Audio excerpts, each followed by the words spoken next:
Bienvenidos a un nuevo repaso de la lección de Escuela Sabática. Tengo el gusto de poder acompañarlos. Realmente se nos está terminando la lección acerca del Génesis, pero tenemos algunos conceptos e historias más que tenemos que aprender. Y el día de hoy vamos a estudiar acerca de José, experto en sueños. Un gran título, y para eso voy a presentar a la mesa que me está acompañando en el día de hoy y que ellos puedan aportar desde su área, desde su experiencia, que pudieron sacar de estas lecciones. Y a mi derecha tengo un amigo y compañero, el pastor Rodri Millán. ¿Cómo estás, Rodri? Bien, Leo, muy bien, gracias a Dios. Gracias por la invitación, un placer. Espero que disfrutes, tanto como disfrutamos nosotros. Y del otro lado tengo a Augusto, un compañero y amigo también, un colega psicólogo y próximamente teólogo, ¿no es cierto? También. Muy bien. Así es, un gusto estar acá con ustedes y con ustedes también que están ahí en las casas. Muy bien. ¿Te gusta estudiar, Augusto? Sí, me gusta estudiar. Muy bien, así que vamos a intentar sacarles el jugo a ambos, pero para eso vamos a pedirle a Dios que nos acompañe, ¿sí? Y quería pedirte, Augusto, si podés, en nombre de los tres, pedirle a Dios que nos guíe en este estudio. Por supuesto, oremos. Querido Dios, gracias Señor por la oportunidad que tenemos de estudiar tu palabra y pedimos que ahora en esos próximos minutos, Señor, podamos aprender un poco más de ti y que tú puedas estar más cerca en nuestras vidas. Todo eso pedimos y agradecemos en nombre de Jesús. Amén. Amén, amén. Acompáñenme y vamos a leer Génesis 37, 19, un versículo cortito, pero que nos introduce la temática de José, el experto en sueños, y en palabra de sus hermanos, ¿no es cierto que lo vamos a ver más adelante, el contexto que rodea este versículo dice lo siguiente: y dijeron el uno al otro, he aquí, viene el soñador. Yo quería preguntarte, Augusto, porque la vida de José abarca gran parte del libro de Génesis. Es un personaje central en este libro que tiene poco, así alrededor de 50 capítulos, y varios de estos capítulos son de José. Y la pregunta que te quería hacer es cuáles pensás que son las características que hacen de José un personaje digno de ocupar esta gran porción del Génesis, ¿no? Eso son muchas las características, pero creo que José trae la integridad, ¿no? La famosa ahí de la esposa de Potifar y él, ¿cómo voy a hacer ese pecado contra Dios?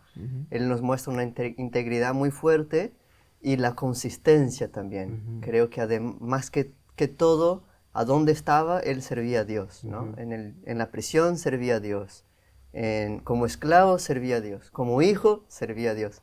Así que creo que esas dos características, la consistencia y la integridad.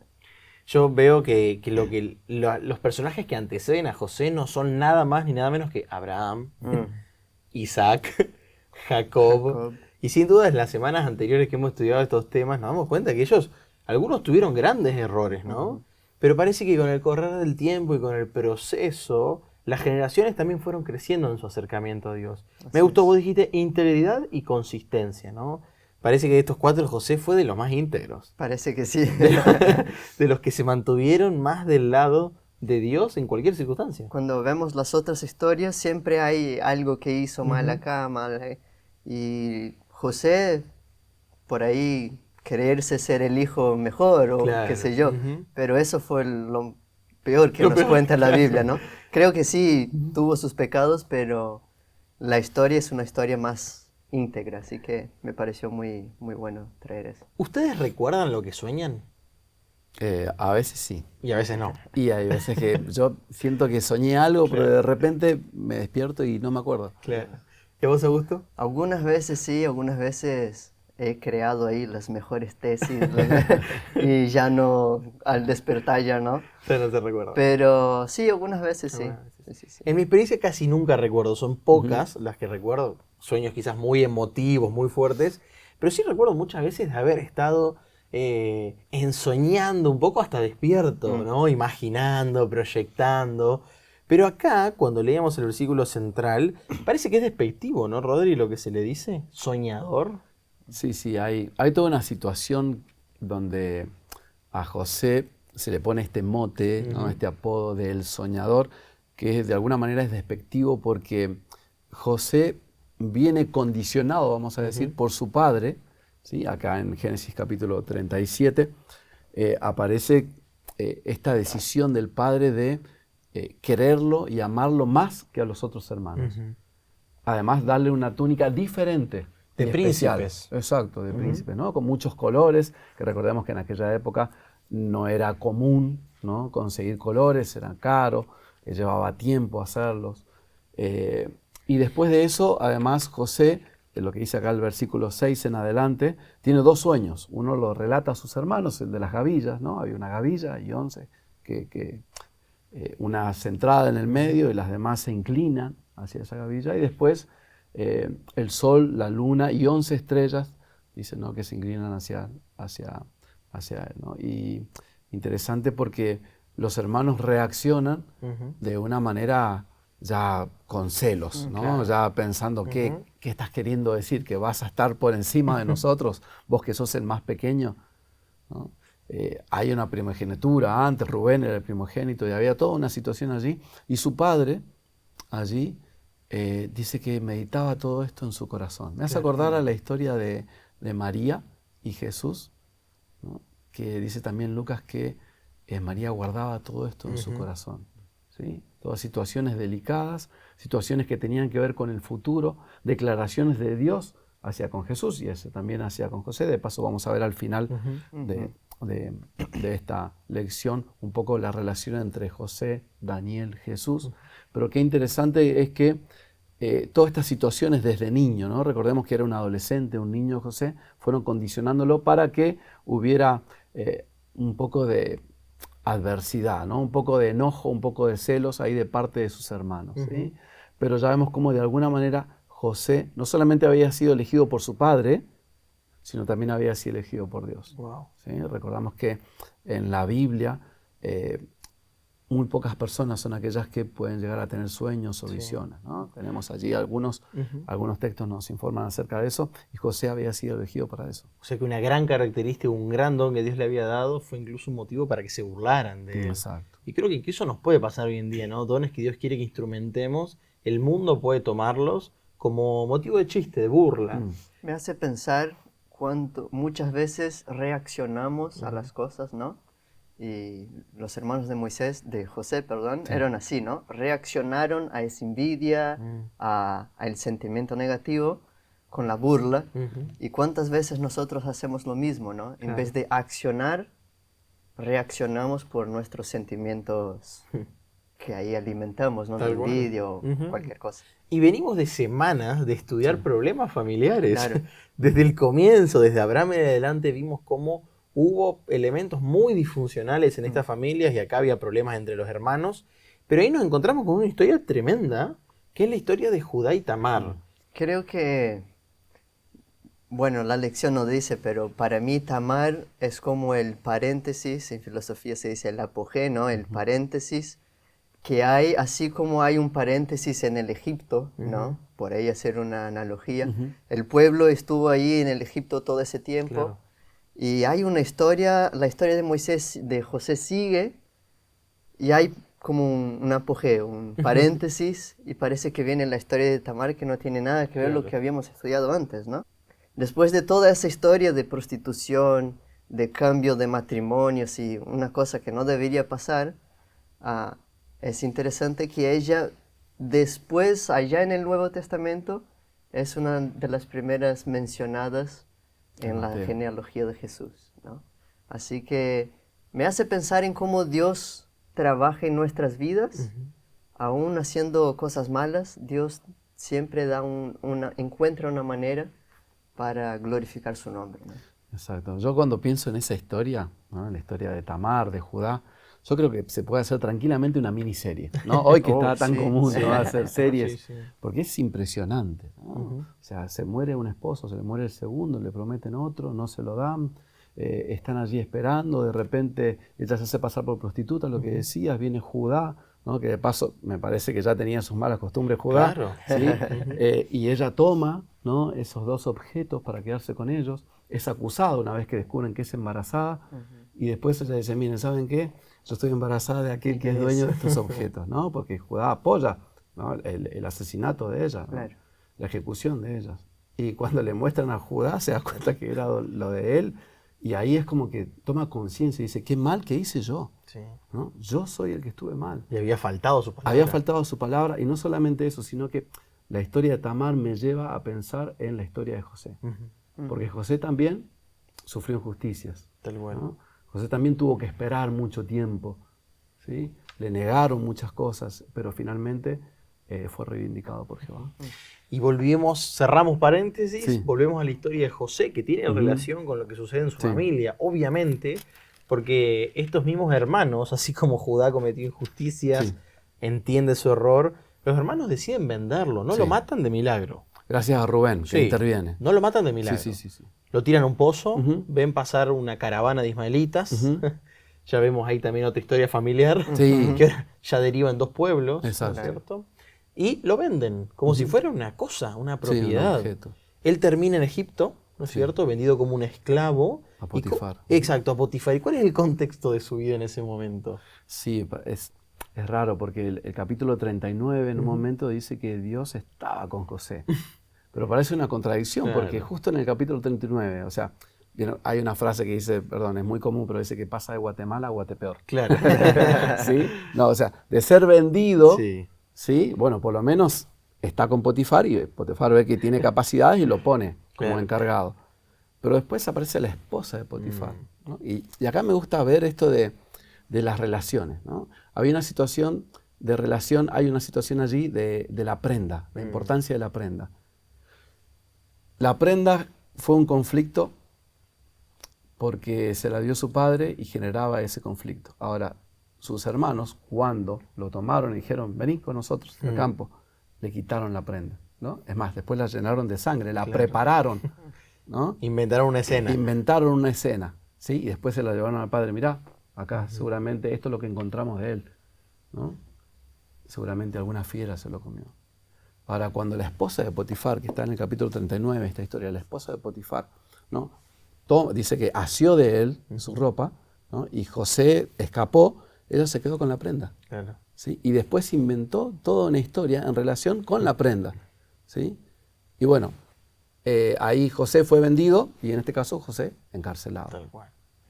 Qué situación de injusticia. Sí, sí. Y de igual manera la Biblia parece muy clara, Jehová estaba con él. Exacto. A pesar de esto. Y a ver, yo pienso, no sé, en nosotros, vamos a sincerarnos un poco. A veces cuando sufrimos aparentes injusticias o situaciones que las cosas no nos salen bien, las cosas van mal, decimos, Señor, ¿por qué? Sí. O incluso a veces pensamos, cuando vemos que a otra persona le está yendo mal, decimos, che, capaz te estás equivocando en algo. Sí. Somos rápidos en Exacto, juzgar. también, ¿no? Pensamos en eso causa-efecto, ¿no? Causa-efecto. Algo hicimos mal, por eso estamos padeciendo esto. Pero José no había hecho nada malo. Claro. Es mal, trataba de reivindicar donde estuviera siempre a Dios. Pero ahora, sin embargo, estaba en la cárcel. Claro. Ahora, entender también que Dios siempre tiene un plan para nosotros. A pesar de. A pesar de. No es que Dios mandó a la esposa de Potifar, ni tampoco lo puso en la cárcel. Pero recordemos, hay un punto allí muy importante. Que tranquilamente Potifar podría haber mandado a que José muriera, fuese asesinado. Sin embargo, no lo hizo. Algunos comentadores dicen que posiblemente Potifar se daba cuenta de que este chico no lo he visto que no me ha sacado ni una moneda, ha hecho todo perfecto, siempre lo veo excelente, no creo que haya sido. Pero de todas maneras, por su orgullo, por confiar en su palabra, esposa, por sí. la palabra y por todo, y también por su nombre, ¿no? Claro.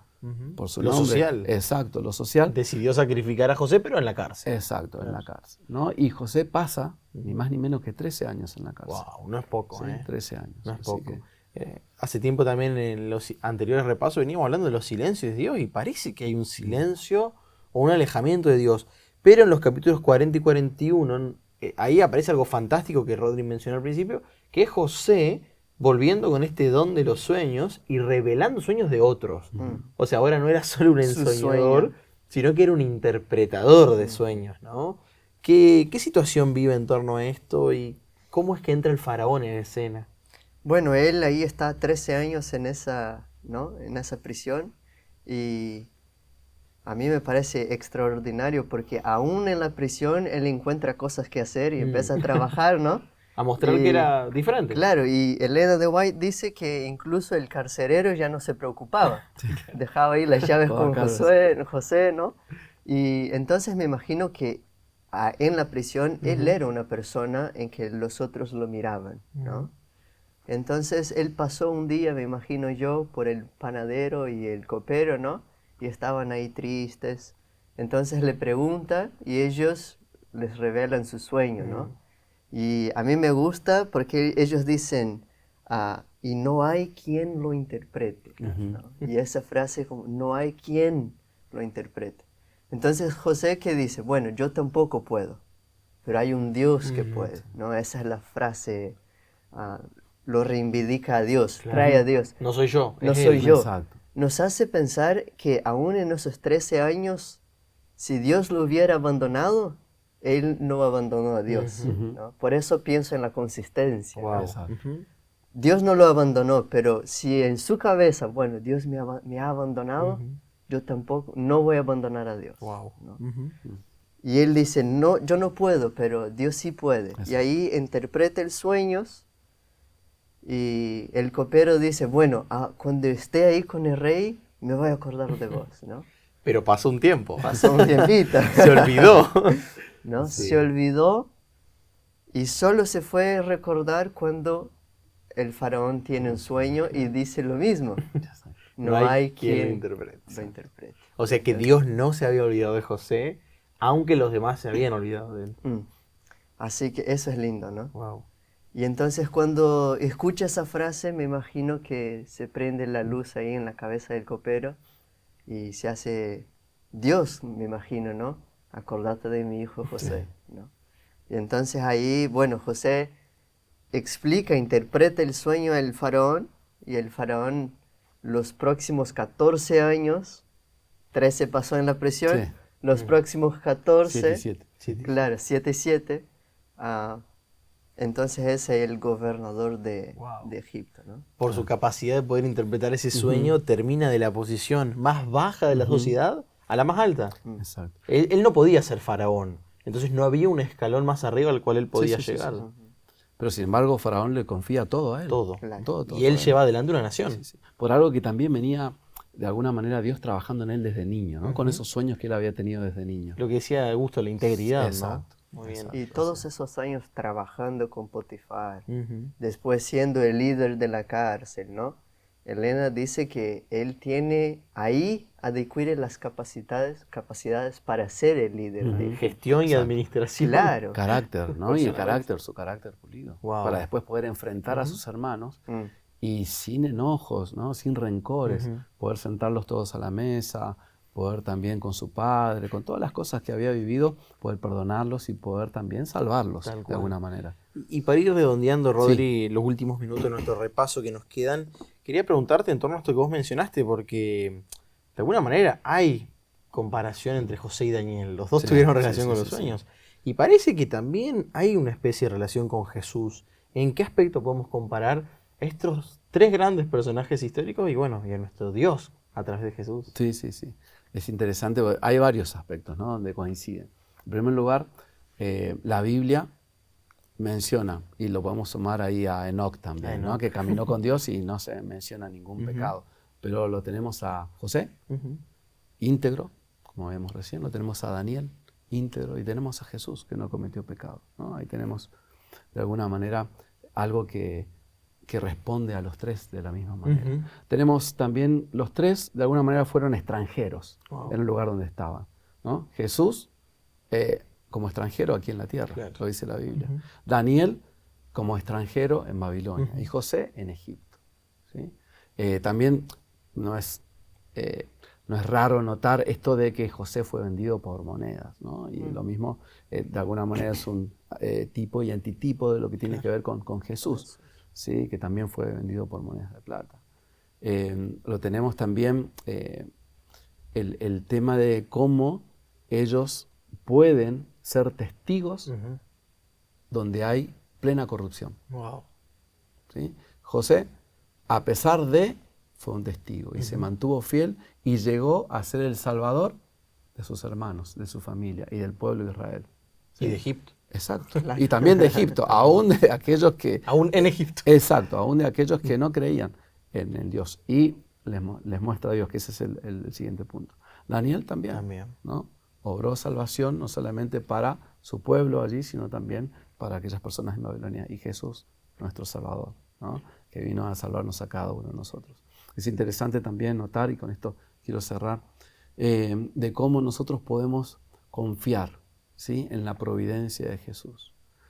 a lo largo de la historia podemos ver cómo diferentes personas se han levantado, ¿sí? Que han pasado situaciones difíciles. Yo pensaba, ¿saben en quién?